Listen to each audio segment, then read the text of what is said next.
ஐயப்ப பக்தர்களுக்கு மட்டுமல்ல, அனைத்து பக்தர்களுக்குமே சேர்த்து சொல்கின்றேன். மகர ஜோதி என்பது வேறு, மகர விளக்கு என்பது வேறு.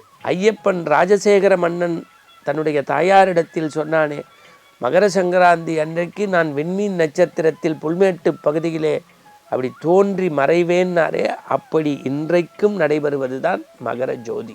எங்கு பார்த்தாலும் காவி உடையும் கருப்பு உடையும் ஊதா நிறத்திலும் அணிந்து, நெற்றியில் திருநீரும் சந்தனம் குங்குமமும் துளசி மணி மாலையும் கழுத்தில் அணிந்து, சுவாமி சரணம் ஐயப்பா, சரணம் சரணம் ஐயப்பா என்று எல்லா பக்தர்களும் சொல்லக்கூடியது நம் செவிகளுக்கு கேட்கிறது. மகர சங்கராந்தியை நோக்கி நாம் நெருங்கி கொண்டிருக்கிறோம் இன்னும் ஒரு சில நாளுக்காக. இந்த ஐயப்ப வழிபாட்டில் உன்னதமானது தான் இந்த மகர ஜோதி. ஐயப்ப பக்தர்களுக்கு மட்டுமல்ல, அனைத்து பக்தர்களுக்குமே சேர்த்து சொல்கின்றேன். மகர ஜோதி என்பது வேறு, மகர விளக்கு என்பது வேறு. மகர சங்கராந்தி தினத்திற்கு முதல் நாள் மாலை ஐயப்ப பக்தர்கள் கூட்டு சரணம் போட்டு வாழை மட்டையில் அழகான ஒரு அகல் விளக்கை ஏற்றி பம்பா நதிக்கரையில் அந்த ஓடுகின்ற பம்பையில் அப்படியே அந்த தீபத்தை விட்டு வழிபாடு செய்வார்கள். அதற்கு பேர் மகர விளக்கு. அதனால்தான் மகர விளக்கை பார்த்தவர் கோடி சரணம் சரணம் ஐயப்பா சொல்லுவாங்க.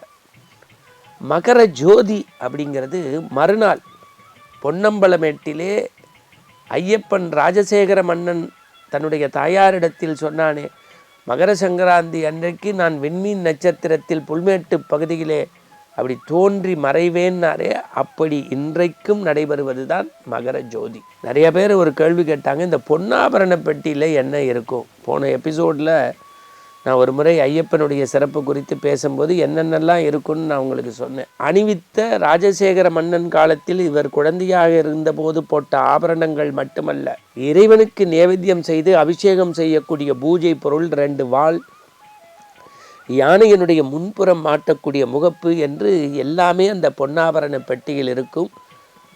அதை தலைக்கு மேலே வைத்து பந்தல ராஜகுமார குலத்தவர்கள் எப்படி திருவண்ணாமலையிலே தீபம் ஏற்றுவதற்கு அவர்கள் மலை மீது கொப்பரை எடுத்து சென்றார்களோ, அதுபோல் பந்தல ராஜகுமார குலத்தவர் தான் அதை எடுத்து வர முடியும்.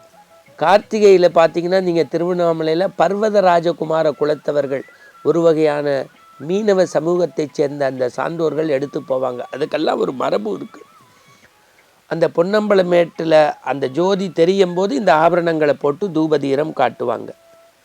நிறைய பேர் கேட்குறாங்க, எரிமேலியில் ஏன் சார் கலர் கலராக பொடி வச்சு பேட்டை துள்ளுறாங்க அப்படின்னா, அது ஒரு வெற்றியின் அடையாளம், வீரத்தை கொண்டாடும் விதம். என்னென்னா, மகிஷமுகியை ஐயப்ப சுவாமிகள் வதம் செய்து மகிஷமுகியை சம்ஹாரம் செய்து சிவகணங்களை புலிகளாக மாற்றி புலிப்பாலோடு வருவதற்கு ஆயத்தமான இடம்தான் அந்த எரிமேலி. அதனால்தான் எல்லோரும் மகிழ்ந்து கொண்டாடும் விதமாக அந்த ஏற்பாடு.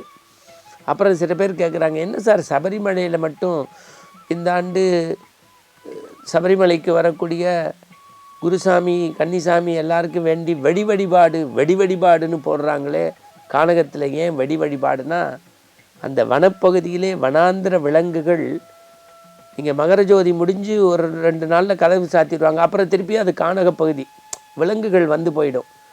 மனித நடமாட்டம் இருக்கும்போது விலங்குகள் விலகி செல்வதற்குத்தான் வெடி வழிபாடு. விரதம் உங்களுக்கு சொல்லி கொடுத்துருக்கேன். யார் வேணாலும் சபரிமலைக்கு போகலாம். 1 மண்டலம் விரதம் இருக்கணும். குருசாமி துணை கொண்டு போகணும். இருமுடி கட்டும்போது பொய்யின்றி மெய்யோடு எடுத்துகிட்டு போகணும். ஆடம்பரமாக சபரிமலைக்கு போகக்கூடாது. பானக நேவேத்தியம் பண்ணாலே இறங்கி வருவான். அந்த நெய் தேங்காயை வீட்டுக்கு எடுத்துகிட்டு வரக்கூடாது. ஓமகுண்ட இடத்துல தான் போடணும். அப்போ அரவணை பாயசம் நெய் மட்டும்தான் ஐயப்ப பிரசாதம். மற்றது கண்டதெல்லாம் வாங்கிட்டு வரக்கூடாது. அந்த நெய்யை தான் நேவேத்தியம் பண்ணி எல்லாருக்கும் பிரசாதம் கொடுக்கணும். அதை விட ரொம்ப முக்கியம், படிபூஜை பார்ப்பதற்கு கோடி என காம குரோத லோப வீண் பெருமை தற்பெருமை இதையெல்லாம் ஒவ்வொரு படிப்படியாக கடந்து நம்ம 18ஆம் படி நிலையிறந்து ஐயப்பனை வேண்டி மனமுருகி வந்தால் நாளெல்லாம் ஆனந்தம் நிலைத்து நிற்கும். மீண்டும் ஆனந்த ஆரம்பத்தில் சந்திப்போம். நல்ல நல்ல செய்திகளை சிந்திப்போம்.